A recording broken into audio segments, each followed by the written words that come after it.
So here we are again. Happy New Year to you, 2024. We're into January, and it's another edition of the podcast, Tell Me How You're Mighty.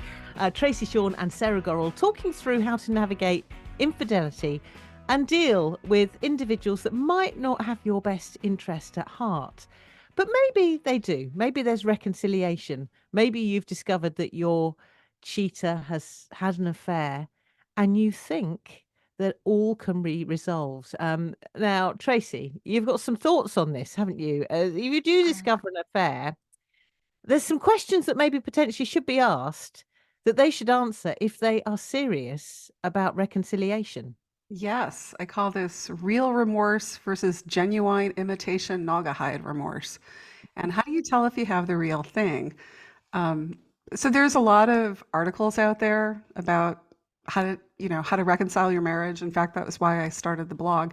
Um, and there's a lot of listicles, like what to do when you discover an affair. And so I wrote a listicle about 10 real questions that you should ask your cheating partner.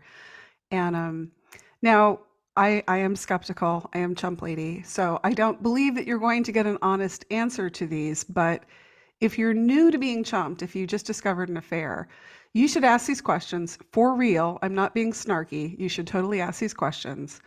And you should see what kind of response you get and then judge that. The answer. My prediction is Well, shiftiness and outrage that you should ever dare ask such a question. That's my cynical response. But who knows? Who knows? Yeah. Well, I'll ask them, and then you can tell me, or we can discuss how these questions worked for us, and if we found the courage to ask them, because sometimes you don't ask the questions because in your heart of hearts you kind of know that it's not a good answer, or if you knew that that would be your breaking point. And a lot of people going through this, it's a wall of pain, and they can only eat so much pain at once, so they tread carefully. But we'll just lead right into the questions. So, question number 1. Did you use protection? Okay, now this is, this might be a little bit embarrassing for our delicate cheater who might not want to go into details of their sex life that doesn't involve you. Yeah, I asked this question pretty quickly, because I got on infidelity boards, which were all predicated on reconciliation, but nonetheless, there was discussion of STDs, and I insisted that he get tested. And he told me that he felt like I was punishing him. That was a refrain I heard a lot. To your earlier point, this kind of huffy, "You're not the boss of me. How dare you?" But yeah, did you use protection? It highlights an important issue. His sexual health is your sexual health. And actually, Yeah. by cheating, they're not just having a lovely little, experience on their own. They are involving you in this because so often they do continue to have sex with their partner. Of course they do. And they live in this magical reality that there's no disease, that everything's whatever, happy, happy, limerence, joy. And, and they may tell you that they used protection or birth control, and you may find that they did or did not. But the fact of the matter is, to have an affair, to cheat on someone, is to unilaterally risk their health. Now, when you go out and you date and you hook up with somebody or whatever, you're assuming that risk on your own, and you can have those awkward conversations. But when someone cheats on you, they've made the decision to risk your health and not inform you. That there's no consent. And this is like an issue I have with marriage counselors and the reconciliation industrial complex, is you can pull up like a bazillion articles on cheating, and I would guarantee almost none of them have any discussion about STDs. And it's like, how do you think STDs happen, people? Like, it's not all through monogamous mating. And there's real repercussions. I mean, one thing I've learned with the blog is how many women discover their partner's cheating on prenatal exams, STD screenings. They test positive for chlamydia or whatever. And so it's not just you. It can affect your fertility. It can affect your children, your pregnancies. It's a real risk. So Yeah. Very important question. So that's question number one that will possibly provoke a shifty response. Maybe not. Maybe they'll come clean and tell you exactly what went on in order Come to clean. I like it. yeah, protect your health. What's question number two? Did the affair happen in the workplace? Yeah. Did you? I think you had a workplace cheater, didn't you? I did. Yeah, they were police officers. They had their eyes met over a lovely response car situation. So yeah, very much so. It did, and of course the advantage of that was he was able to tell me that he was at work, and Hmm. I felt so sorry for the very long hours that he was working. Felt that it was very unfair that he was being asked to Poor work all man. these hours. But yes, it was a workplace affair. Yeah, mine might have had one. I think there was an intern. I found some shady stuff. I mean, I don't begin to know all the things, but mine absolutely used his workplace as his, secret bat cave, his little his place because I think he had a work phone, a cell phone, and of course you have work email that I'm not privy to. Um, and yeah, it's your own little and an office that he could go to or to pretend to be at. And yeah. I So think a lot of workplaces are ideal as well because, a lot of doctors, nurses, medical professionals, people that work in emergency services, they work unusual hours and quite often they are asked to work beyond their shift. So it can be a perfect cover up. And also these kind of situations, people are quite often thrown together in very close working environments. yeah, but people with boundaries are like normal. They don't screw their coworkers or create those kind of environments. I mean, one of the reasons, so if you're a chump and you're just discovering something shady or you're asking these questions, the other reason I put this as number two, I sort of put these as the two biggest things that are being risked. The first thing is your health, and the second thing is your financial well-being. I'm sure it's probably the same in the UK, but here in the States, if you create a sexualized work environment, or if you sleep with a subordinate, or you have some position of power that you've abused, you can be, you can be sued, your workplace can be sued, and you can lose your job. And so they're also risking your financial life.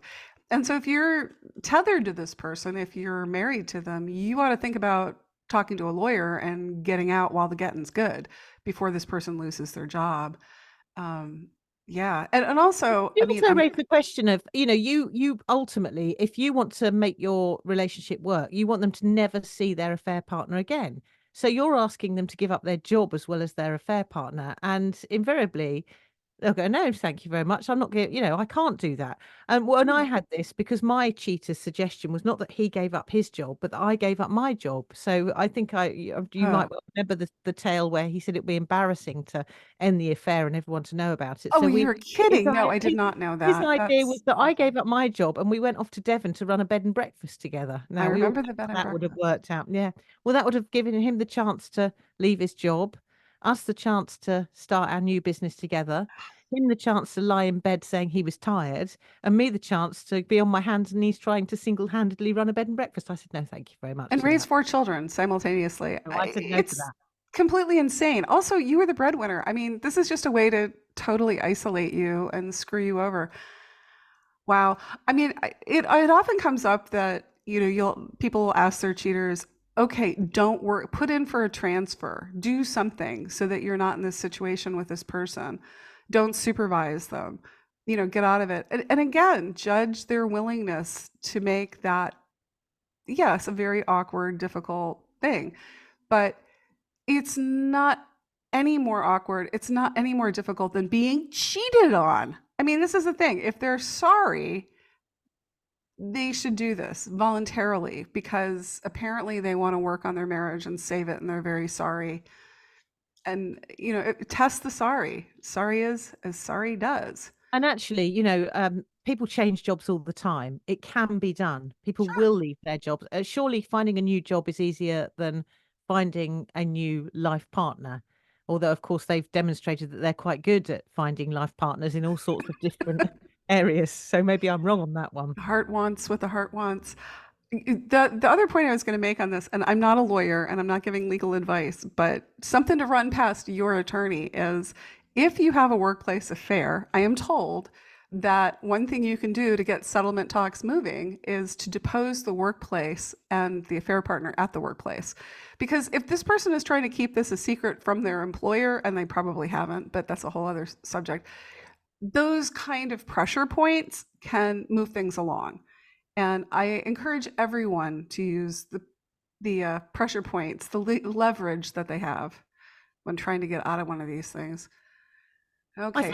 I think this ties in quite nicely with point number 3. Who knows about your affair or affairs? Oh boy. I don't think you'll ever get a satisfactory answer to that. I mean, they should tell you. I doubt they will. But in my experience, people come out of the woodwork later, like after you've dumped this person. It's interesting, isn't it? Because sort of a previous one about if it's in the workplace, inevitably people do know in the workplace. And so you're quite often, I know that I'd been to workplace things Mm-hmm. where everyone knew apart from me. And that Mm. is so humiliating. Oh yeah.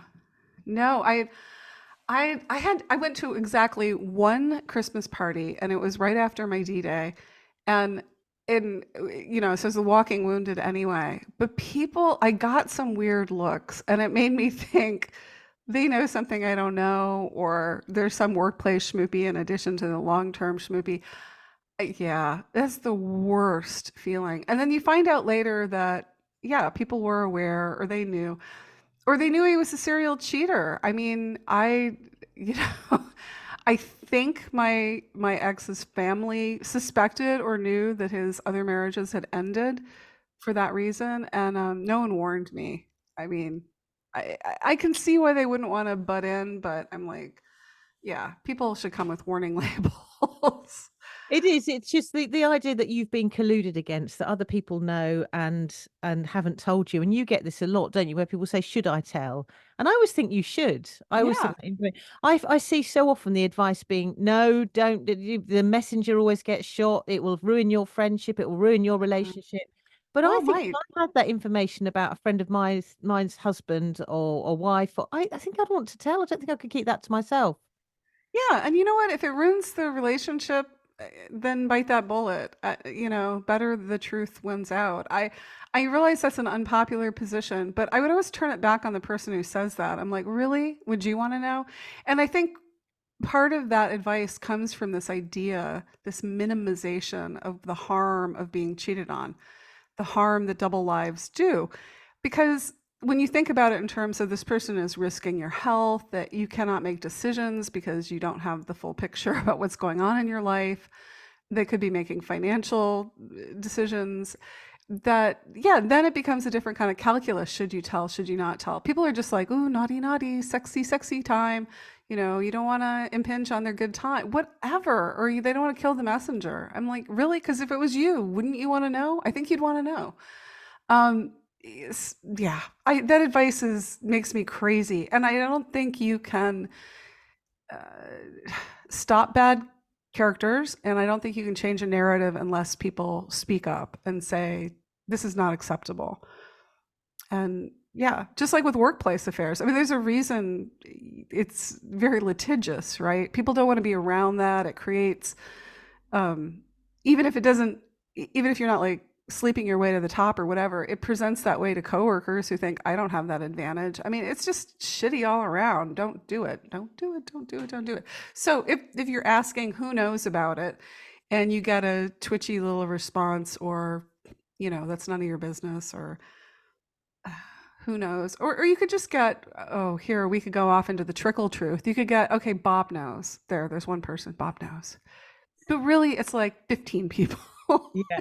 And I think this is all about creating a proper picture of exactly what's gone on. And so often, you'll get people saying, "Oh, it just happened the once. It was a one night stand," but really, this is all about absolute truth, knowing where it happened, how it happened, who knew, whether you've been put in at risk. Which begs the question number 4, I think, Or which would cause, I would imagine, in some a big flounce and offence. The very idea of this one.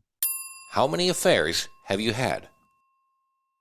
oh boy, I didn't get an answer to that one. Did you?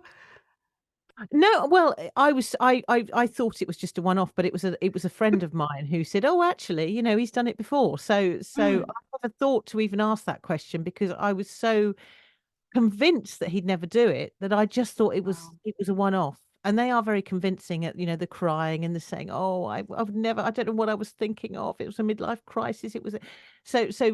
It never occurred to me that this might have been a pattern. But then I look Oh back and think, yeah. of course, it was a pattern. Sure. And also to the point, like who wakes up in middle age and decides to be a douchebag? Who has the compartmentalizing ability to lie to his wife and four children? I mean, that's a special skill set to conduct a double life and not stress about it and keep all those balls in the air.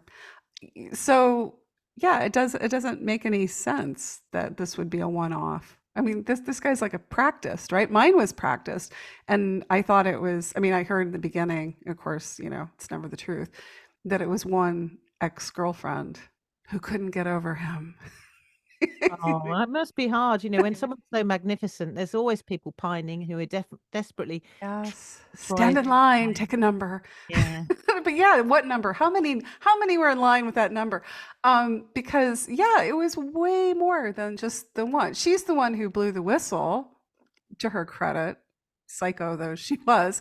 She did blow the whistle, so I am eternally indebted to her for that. Thank you, Allison. Mm, yeah, I Yeah, don't know. I don't have a head count. Do you have a head count? I have no idea. I mean, for me, one is enough. It doesn't matter how many affairs Yeah. have gone on. Actually, I wish I'd realized at the beginning that I didn't need to know what he'd got up to in the past. That one's enough. One Whether is they enough. Yeah. and but for a lot of people, it'll be, oh, it was a one-off. We can get on, move on from this. It's all fine. So it does make a difference, and it is an important question to ask. And I don't think you're going to get an answer from it because I think you make a really important point. Like if it's a one-off, you think I can work with that if you're inclined to work with it. And most people are in the beginning, while in the bargaining stage of grief. But if you learn that this person is a serial cheater, that there are many people, then I think you're more inclined to realize sooner that you have absolutely nothing to work with. So I doubt that they're going to lead with unvarnished honesty on that. And you could also find out in discovery that it's a bunch of people because maybe you discover a hooker habit, in which case, okay, you're dealing with a different problem. We'll get to that question later. But yeah, how many have you had? I have no idea.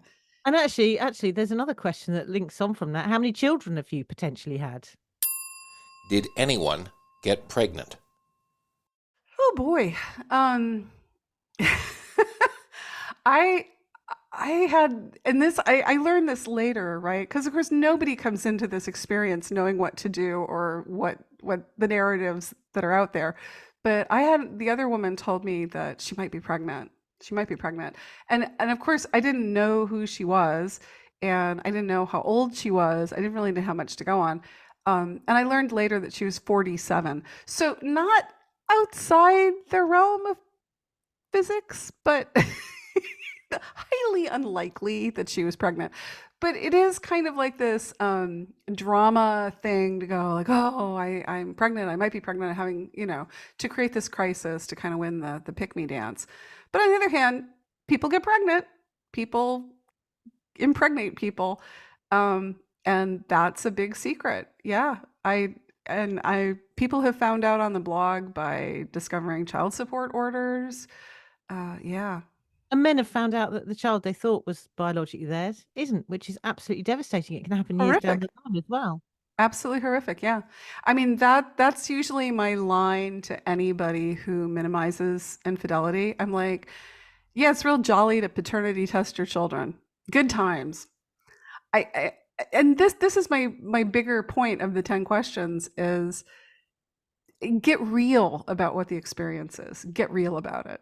Because it's not all sexy good times and star-crossed lovers and monogamy isn't natural and all the narratives that are out there. No, it's duping people. It's stealing from them. It's stealing their lives. It's the theft of their reality. It's harming them in very tangible ways. And so, yeah, did anyone get pregnant? Do you have any secret love children? I found out after I got divorced that my ex had like probably like a 20-year-old kid with the longstanding other woman, and they passed the paternity off on someone else. So, yeah, that's a Jerry Springer moment. It's so hard to get past. How do you get past that? When another human being has been involved. So I was fortunate that my husband had had a vasectomy, so I knew he couldn't get anyone else pregnant. But actually, I did that later find out because she was younger than him, the other woman, and I said, "Well, she'll want to have children," and he said, "Oh, she can't, can she?" But they had been googling vasectomy reversal. So while he was busy abandoning his first four children, he was busy plotting how to create another one. Right, that he could ignore and not pay for. Like, I kind of wish that on her. I mean, not that I wish it on the poor innocent child, I don't, but yeah, wow. Oh, oh, And this comes on again to the next one because children cost money, sure. affairs also cost money. How much money did you spend on your double life? How much money did you spend on your double life? Again, the mind wobbles. I tell people now it's a gray area if you're married, or maybe it's perhaps illegal, and I don't know what the laws are in the UK. But in the States, you can get free credit reports. And if you're going through a divorce, or I would say, or somebody wants to reconcile with you because they're very, very sorry and they'll never do it again, then you say, I want to see a credit report. Go to like freecreditreport.com. I want to see a credit report right now. Because what that will do would be revealing credit cards you're unaware of, PO boxes, debts they've had in the past, like everything. And if you get any pushback on that, well, there's your double life right there, because it costs money to have a double life. Like someone's got to pay for those bad steak dinners and those hotel stays. And it quite often happens as well while grown-up spouse or partner is managing the bills at home and maybe paying off some of their cheater's debts, and then Mhm. finding out that the cheater might potentially be getting into further debt, buying joyful experiences with their affair partner. Yeah. Or paid sex workers, there's a lot of happy endings and massage parlors. I would say the other thing to be wary of is if you notice, if you go look through your accounts or get a forensic account or whatever, large cash withdrawals, because that can be paid for sex work or gamble. Who knows what they're up to? But keep your eye on the money. And a lot of people think like, oh, I pay the bills. They could never. And I would have thought, if you'd asked me when I went through it, I would have, even though I was a newlywed, I thought, well, we have a joint account, because we moved for his job, right? So we had to reestablish everything in the new state we lived in. And I thought, well, that's the account. That's all I know about. And then I did the credit check, and I'm like, oh no, there's a whole bunch of stuff I don't know about. And that was sobering. That was really sobering. Yeah. Did you have like missing money? Well, I largely took charge of I was always paying off credit card bills because he'd always get himself into further debt. So the time I did realize that he was still seeing the other woman that he'd promised me he wasn't seeing was when I found his receipts for the presents that he'd bought her for Christmas. So that was a moment but I didn't delve into his accounts because again I think I very much I'd got to the point by then that I thought, well, he's done it, he's gone. Mm. That did take me a little time to get there, but I never even thought about delving into his financial affairs. Well, some people should. I have to tell this story because this is like one of my absolute favorite chump stories of all time. But several years ago, I was asked to give a little chump lady talk in Australia, which was great fun. I went to Australia with Paul, and gave this little chat, and it was for Australians. It was this therapist sort of workshop thing, but I advertised it on the blog, and lo and behold, This one woman, Sheila, came all the way from the west coast of the United States to Australia, and she booked this ticket like last minute. So it must have cost her a fortune. And she showed up and she had broken her foot. Her foot was in a cast. Okay. So this woman hobbled all the way from the west coast of the United States to Newcastle, Australia to meet me. And she tells me, she goes, "You're not going to remember this, Tracy, but at 3 a.m., you answered my email. Like you just, I was thinking, I was worried. I was up in the middle of the night thinking my husband had cheated. And you said, run a credit report," which again, this isn't legal advice. Check that out if that's legal. But she did it. And I told her to do that apparently. And she discovered $250,000 in a slush fund that she didn't know he had. So she said, I discovered this missing money and I had to come all the way to Australia so I could thank you in person because the judge awarded it to me because he had been lying. And okay, that's an amazing story right there, right? I thought that was the end of the story, but that was not the end of the story. So then I am a journalist and I'm writing a story on financial abuse. And I think of Sheila's story. I think, oh my God, that's amazing. That would be a great lead for a story. She found $250,000 in a slush fund. So I interview her again and she goes, "Oh yeah, and there was the coins." And I'm like, "What do you mean the coins?" And she goes, "Yeah, the coins. I used to have a forum on the site and where people could chat in real time, and now they're, on Reddit and Facebook. But at the time it used to be on my site." And so she was active on this. So members of Chump Nation were giving her advice. And she'd been married. They both were like bond traders or something, or they were both in finances. And this guy had a coin collection, which was worth some money. And he wasn't disclosing it. Now they're going through divorce. He hadn't disclosed it as an asset. So she was looking for where it was. She got the idea, and she's a petite woman. This is a long story, but I'm going to wrap it up here. She's a petite woman. She realizes that it's probably in the attic of his office, and she gets like a 14-foot ladder. This is like a cathedral ceiling, and this little woman is like, gets this ladder, and she goes up the ladder into the rafters of the attic above the office. And lo and behold, there in garbage bags are gold coins, are like, it's another $250,000 in gold coins. And she said coins are literally raining on her as she's like in this trap door, like trying to get in the attic.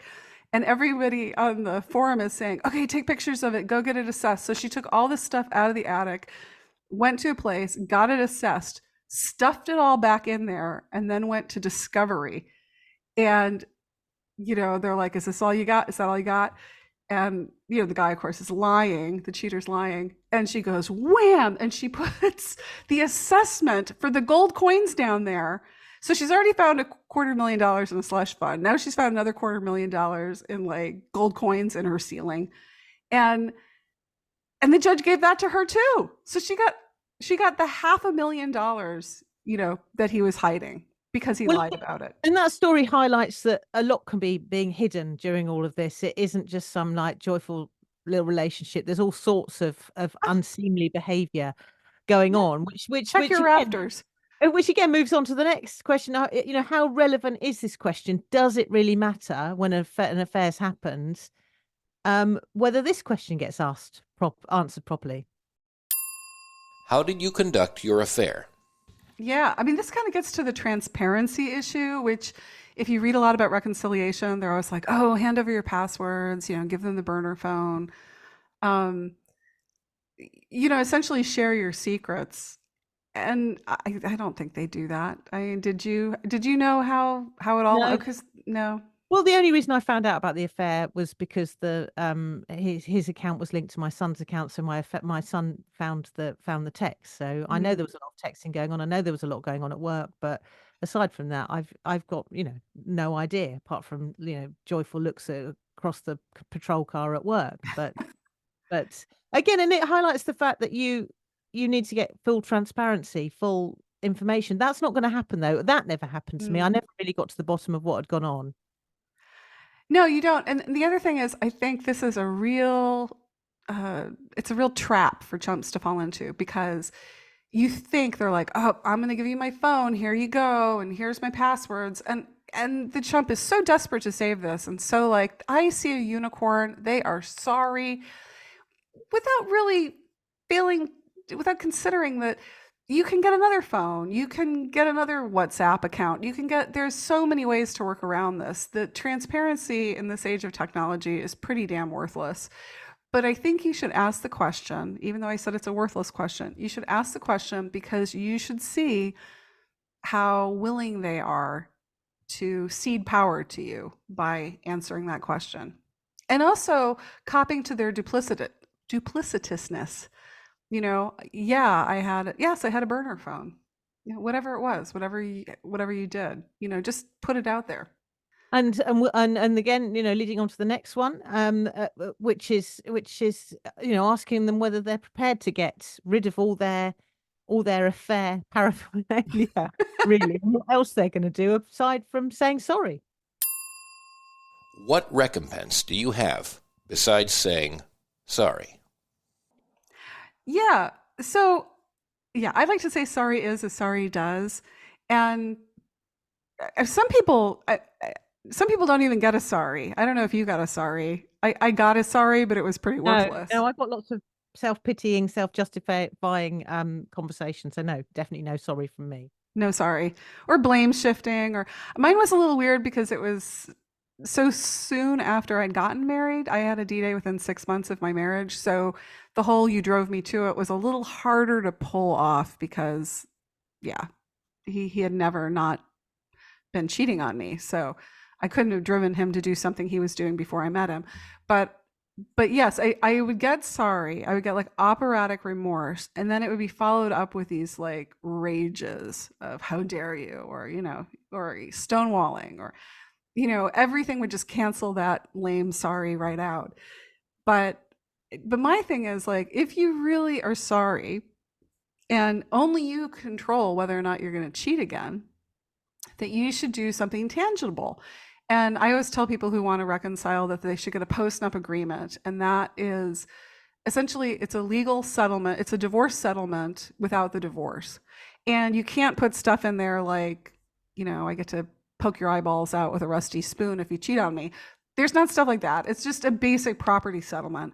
And so what that does is it gives you don't have to fight about it. You don't have to go to court. You have a ready-made go card if the person screws up again. And I think that that's a really good sign of sorry, because they control whether or not they cheat again. And so they're asking you to make this great big investment in them, in your future, in them, and they're a very iffy proposition. They should back their sorry up. They should back their sorry up with a post-nup. If they spent lots of money on this affair, they should hand those monies. There should be recompense of some sort, and they should be willing to do that. And that you shouldn't just be left with a lame sorry that doesn't mean anything. Right. So all this, you want genuine sorriness sort of backed up with actions. Yeah. Again, unlikely. This next question, seems after all you've discovered all this, seems quite a basic one, but again, it's one which they're very reluctant to answer. Yep. Okay. What's their name? I put this in, and like you said, people will think, oh, this is such a basic question. But I cannot tell you how many letters I get where people don't know who the affair partner is, and it's torturing them. And their cheater is like, you don't need to know that, or that's private, or I don't want to hurt them, or it would really hurt them to be exposed because, of course, their pain is much greater than yours. Yeah. So if they won't even tell you the basic facts of who they cheated on you with, this is a non-starter. Yeah. Yeah, and that's so common as well. Final question, and again, I should suspect this one will provoke a great deal of righteous indignation. Do you buy sex? Yeah. So that kind of goes to our earlier point about follow the money. But I think people who buy, and it's men, I'm sorry, it's mostly men. It's a big look into their rancid little brains and how they operate. And yeah, I think it's sociopathic to buy people and rate people like Amazon purchases. And and also, you're risking your health, and Yeah, you need to know what kind of monster you're dealing with. I'm just intrigued to know how many people get through all these questions and get all those answered. I think it's highly unlikely. What do you think? Like, I mean, now that this article is out there, I wonder how many people are going to be back. Like, I asked them all the questions and I got a perfect score. I don't think it's going to happen. I think none. I know none, but we might be proved wrong. And you do know what? We've done a lot in this podcast focusing on the fuckwit of the week, but we thought we'd change things around a little bit and focus on what the title of the podcast is: those mighty individuals, and we've got a great tale. Yeah. Mighty Person of the Week. Hi, Sarah and Tracy. I have a mighty story to share. About 4.5 years ago, found out my husband was having an affair. I decided to leave him after finding out I had an STD that he bought fake pee to try and cover up. I had been building a side hustle at the time as an interior designer. So I put my house on the market, sold it and almost everything in it, sold my car, drove a U-Haul back home. And in the 4 years after, I have set up my own business. I now have a brick and mortar store that he said I would never be able to do. I have my own house that I own and pay for rent of my brick and mortar store. Left my full-time job 2.5 years ago and I'm done it all on my own. Wow, that's mighty. All right. What do we think of Casey? Incredible. Incredible, but again, it's just like the audacity of these individuals. I think it sort of wraps up what we've just been saying: is they lie, they cheat. You try and find out what they've been up to. They continue to lie and cheat. The pee bottle. Could we just stop on the pee bottle for a minute? No. that for the STD test, he got other pee to clean pee for the test to fool her. I like. Oh my God. All right. Well, there's no surprise they're divorced. But it highlights the fact that you asked the question. It sort of ties in with what we've been saying. You ask the question, they go to all sorts of measures to avoid answering them honestly. Yeah. And not to mention, just clearly he has an STD or he would not buy the pee. And so he's okay. He is okay with her to have an undiagnosed, unknown STD, which could totally screw up her health. Just so long as he does not go through the discomfort of her consequences or her knowing or her rage about this. I mean, the entitlement is off the charts, but Casey builds back better. So she's an interior designer. She has a store. That's amazing. I love stories like this. I think we need more of these and less of the. Well, we don't want to give these fuckwits too much attention. I'm sure they quite enjoy being fuckwit of the week. To be honest, any attention. Then I think we should set some homework then for next week for the podcast. Yeah. See if anyone going through this at the moment, navigating, thinking I could reconcile, ask those questions. Let Tracy and I know what response you got. Yeah, go to the website. Go to chumplady.com/mighty. Or you can go to our tellmehowyourmighty.com website, and there's a place in both places to leave us a voicemail. That wraps another episode of Tell Me How You're Mighty. You want to leave us a mighty story or a fuckwit of the week submission? Check out our new website, tellmehowyourmighty.com. That's yours spelled YOURE. We've got all the episodes, show notes, links to our guests, and you can see the tea room where Sarah and I first met. If you enjoyed this episode, please review the podcast and follow us. Thanks. See you next week.